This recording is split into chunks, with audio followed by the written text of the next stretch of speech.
அண்ணன் உதயநிதி ஸ்டாலின் அவர்கள் இளைஞரணியின் பொறுப்பு செயலாளராக இருக்கிறார். அவ்வளவுதான். அவர் சேப்பாக்கம் திருவல்லிக்கேணி சட்டமன்ற தொகுதியில் போட்டுவிட்டு மக்களால் வாக்களிக்கப்பட்டு இன்னைக்கு சட்டமன்ற உறுப்பினராக ஆகி அமைச்சராக ஆகி இன்றைக்கு துணை முதல்வராக ஆகியிருக்கிறார்.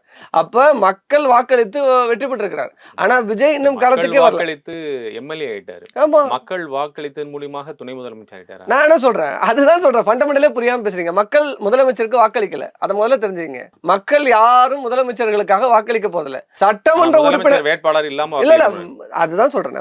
சட்டமன்ற வேட்பாளர் சரி நீங்க சொல்ற கோட்பாட்டுக்கு நான் எடுத்துக்கிறேன். அப்படின்னா எடப்பாடி பழனிசாமி யாரு? ஜெயலலிதாவுக்கு வாக்களித்தார்கள் மக்கள். எடப்பாடியை எப்படி இறந்து போன சூழலும் இது ஒன்றா? அதான் சொல்றேன். எடப்பாடியை எப்படி ஏற்றுக்கொண்டார்கள்? இல்ல ஓ பன்னீர்செல்வம் எப்படி துணை முதல்வராக வந்தார்? துணை முதல்வர் என்று போர்ட்ரேட் பண்ணி தேர்தல் களத்தில் நிக்கிறோமா? முதல்ல அடிப்படை என்னன்றதை புரிஞ்சுக்கணும். விஜய் அரசியல் மாதிரி நம்ம பேசிடக்கூடாது.